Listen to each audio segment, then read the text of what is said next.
The remains collection is a little different to more traditional dinnerware. They have a unique glaze and clay body recipe, which I've developed specifically for this collaboration. The clay body is an innovative circular material made from using finely crushed failed ceramics and the clay sludge that builds at the bottom of studio sinks, both otherwise destined for landfill.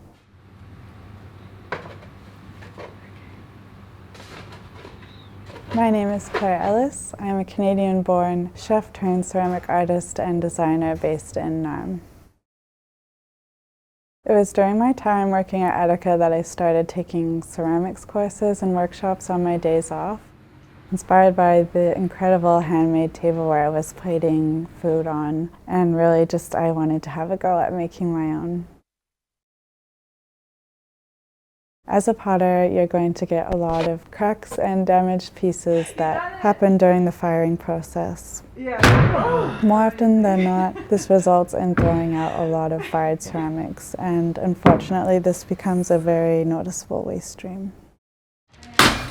When I was working as a studio technician at a ceramics school, I started noticing how much sink sludge I was throwing away, so I started thinking of ways to reuse it. Most clays you see in ceramic stores here aren't exactly dug up locally and in their natural state, but rather made from a recipe of materials, some shipped from all different parts of the planet, and then it's mixed, bagged in thick plastic, and shipped off. While studio ceramics is a small industry, especially compared to other productions that use clay, it's still important we do our part and start conversations. Our modern way of living relies on mining, but it's energy and water intensive, polluting, produces waste material, and requires the clearing of landscapes, which destroys entire ecosystems. Reducing this wherever possible is a good step. Recycling clay is more labor-intensive than buying new, but it becomes a more local material and, more importantly, it has much smaller ecological footprint. My name is Anthony. I'm the creator of Simple Dwelling and I guess now unexpectedly a dinnerware designer. The idea behind the remains collection was simple. I wanted to create a plate that spoke with Simple Dwelling's philosophy of simplicity and sustainability. Recognizing my own limitations in ceramics, given I don't have any skill, knowledge, equipment, or space to make the plates myself, I looked to reach out to a ceramicist to collaborate with. I found Claire on Instagram and quickly realized that we both share similar values. Like this. Okay. Yeah, and then The design idea for this collection was taking the principles of minimalism and applying them to a plate and a bowl. The plate has this small lip around the edge, giving it a form, and the bowl simply becomes a higher extrusion of that lip.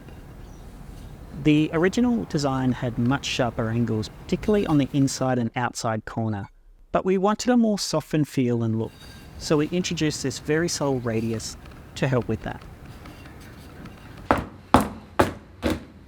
one small studio I worked at as a technician with only one wheel throwing classroom produced on average 4 kilos of sludge per day at a minimum.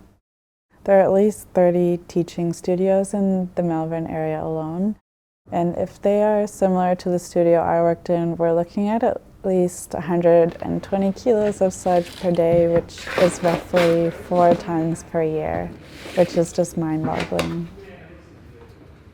To the best of my knowledge, there aren't any designs being sold using sludge from Melbourne ceramic schools, so this is rather unique. The first step of taking sludge and turning it into usable material is to let it dry, then crush and sift it to remove all the hair, sponge, and other gross things.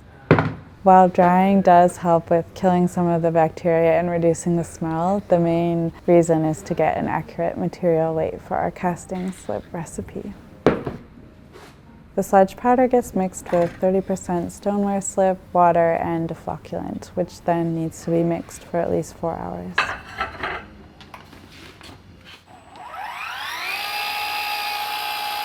I started making custom ceramics for the tasting menu at Attica when I was on the kitchen development team, and I was given the opportunity to develop my ideas and collaborate with the restaurant. My philosophy as a chef was focusing on local ingredients, learning as much as possible about the supply chains, what's seasonal, what was about to perish in the fridge, or what was being wasted. In kitchens, I was taught to value doing as much of the processing in-house as possible. This helped me foster a deeper appreciation and connection to the ingredients.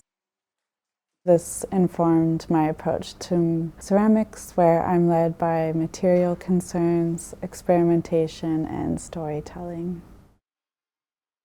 The aesthetic choices in my functional ceramics are inspired by the places they're used and the food they'll be served with. Believe it or not, sludge is challenging to work with. Recycled clay is easy, you can throw or hand build with it, but sludge doesn't have enough fine particles left to be plastic, so it becomes quite fragile and can crack like crazy.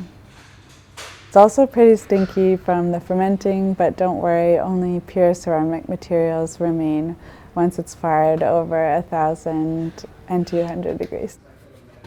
It's also made of a mixture of many different clay types and glazes, so this mystery bucket of clay means the material is always different and difficult to know what temperature to fire at without testing each batch.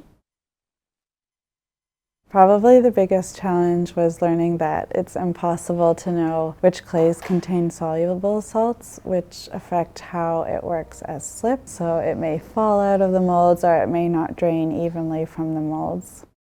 Through my testing and experimenting, I found adding 30% stoneware slip was the solution to this headache. The last piece of the puzzle was the glaze. How do you finish the plates and bowl? At the beginning, I was envisioning this contrast with a matte white glaze on the inner surface, with the outer reflecting the recycled clay body. However, an honesty, especially in materials, is a big part of my personal design philosophy. So Claire and I started to discuss glazes that could showcase the sludginess of each piece. She was able to develop a clear satin glaze, giving a smooth inner surface, while maintaining that rough textured exterior. Ceramic glazes are more like chemistry than paint.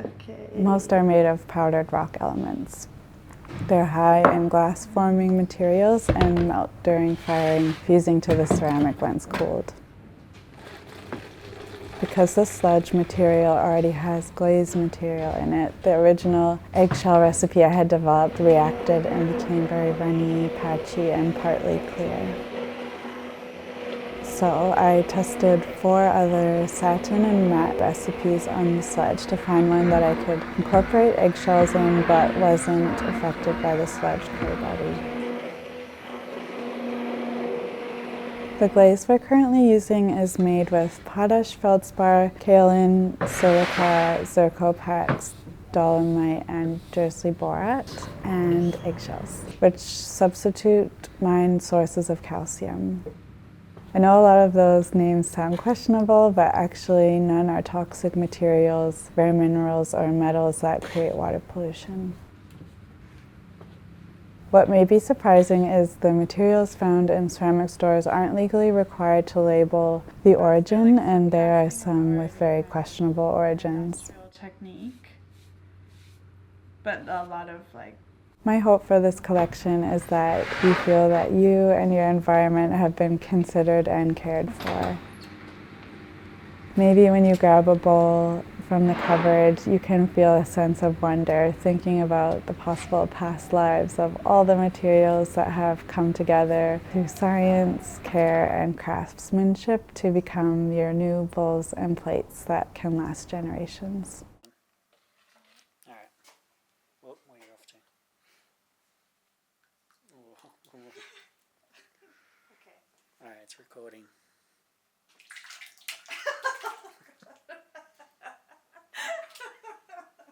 Oh, that is great.